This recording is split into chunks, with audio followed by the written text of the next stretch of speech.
Assalamu alaikum everyone. We continue always with the Old English period or the Anglo-Saxon period, which began of course in the 5th century and lasted until the 11th century. We said this period of course began with the invasion of those Germanic tribes, Anglo-Saxons and the Jutes, and this also had strong influence on the Old English literature, or the literature written in English at that time. Clear? And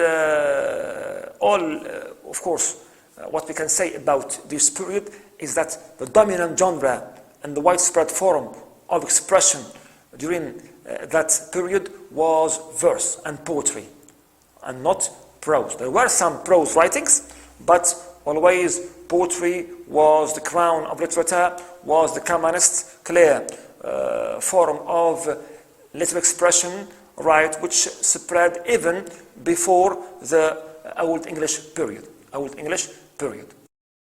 Now, the Old English poetry, in fact, was influenced much by that Germanic language and its meter. Right, I mean the meter which was used in the Germanic languages of the Anglo-Saxons and the Jutes.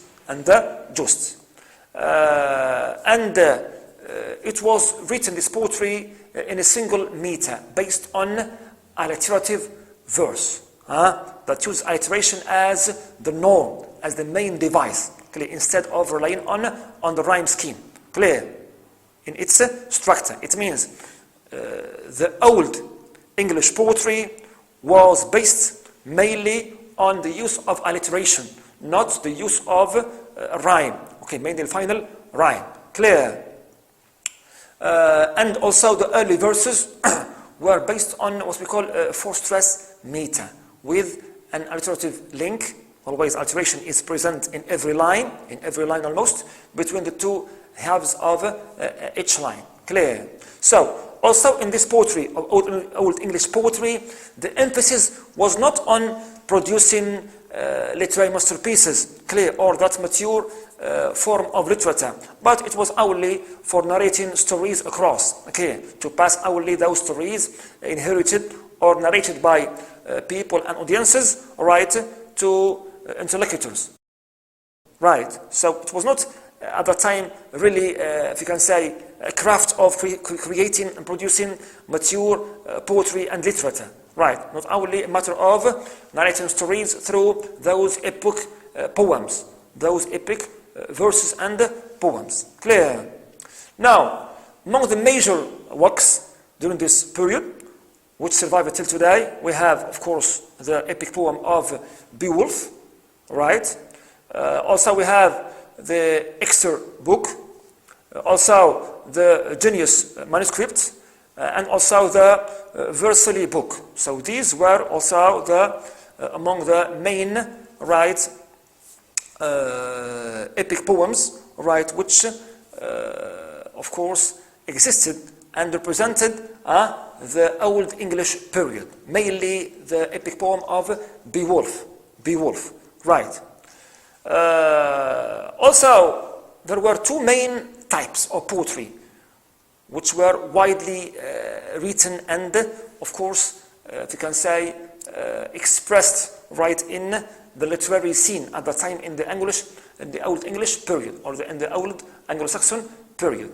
Means most poets wrote one of these two types. The first type was called the Pagan poetry. The second one was called religious poetry. Now, what do you mean pagan poetry? Pagan here doesn't refer to the religion of paganism, to worship many gods. Now, pagan here means heroic poetry. It means poetry written to celebrate the heroic actions, adventures, deeds of a great warrior. Clear? Great warrior. Like the poem of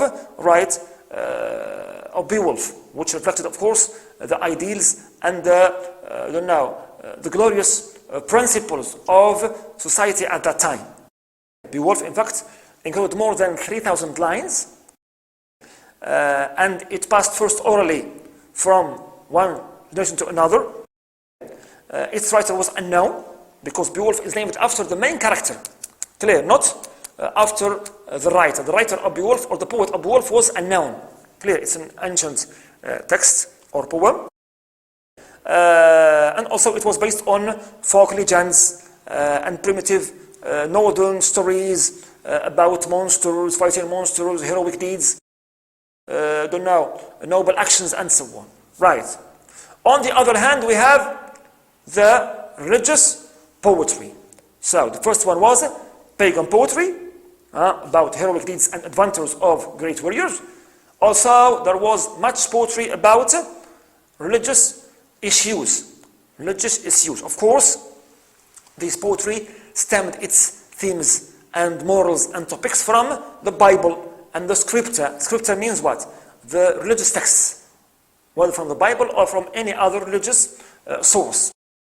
So, also religious poetry was widespread, was widely written, of course, as an influence of the spread at that time of Christianity, which influenced people, or commons, and even writers, even literary writers. So they stemmed, their topics, their themes from this religious Bible and its different also other texts. Clear? To write about, more lessons, didactic lessons, also about Christianity, about Jesus' life, about also lives of saints, clear, and so on. Among the main two poets who excelled in writing religious poetry, we have Pagan, and mainly his famous poem, The Hymn of Praise, and also we have Cynewulf. Cynewulf and Pagan were prominent poets who wrote religious poetry. So as you see here, we have two main genres of the Old English poetry. Yet there are also many other genres which were also written, but not in that popularity like the pagan as well as religious ones. So also there was what we call elegiac poetry or verse from elegiac from elegy. It is a poem which laments the loss of someone, the death of someone, any loss of something, or anything, for example, you feel sorry for. Right. Like the famous two poems of the Wanderer and the Sifra, these were elegiac poems to lament, to express their grief, to express their sorrow for the loss of something dear or someone dear. Right. Besides, of course, spread at the time of historical verse or poetry. This poetry, of course, which documented the different events which happened in the English history. And among the main books which represented historical poetry, right, or works, we have the Anglo-Saxon Chronicle, which was later, of course, translated by King Alfred, the Great, right, and it includes a lot of events about or which happened during the English history in the form, of course, of verse, mainly of verse. There were some prose writings, but most of it was in verse and in poetry. Now we come to the prose writings. The prose writings in the Old English period also, there were some, if you can say, modest writings, but most of them were a kind of non-fiction or writings. Old English prose appeared mainly in the 8th century with famous writers like Venerable Bede, Aelfric, and King Alfred the Great, of course, and his, of course, multiple translations of those texts. Right. Most prose works in English at this period were either translations of scripture, it means most of the prose written at that time was translations of Bible, religious texts, religious books, and so on, or also certain practical tracts or texts about medicine and law. And if there were stories, they were just not with that popularity like verse and poetry, because even at that time, even stories, famous and epic stories, were written in the form of poems and poetry. So prose was limited to those non-fiction writings mainly, clear writings of law, medicine, and also religious translations of scripture and Bible and other books too. So, all in all, we can summarize and say that during the Old English period, the major literary form of expression was poetry, not prose, and also not drama at that time. Drama will come later, right, with the Renaissance, or at the end of the Middle English period, clear, and it will boom and prosper with the Renaissance and with the coming of the Elizabethan age, right? But in this period, of course, dominant genre was poetry, and the main work was Beowulf, the epic poem of Beowulf. And in spite of difficult language used in Beowulf, the Old English language, but experts and historians believe that the importance of Beowulf lies in considering it as a kind of documentary, if you can say, documentary book or documentary poem, which documented the different Old English beliefs, lifestyles, traditions, customs, clear within those 3,000 lines of it. It was, if you can say, a fertile history book to learn more about the Old English period, its people, its traditions, customs, culture, history, right, and also language that was used at that time.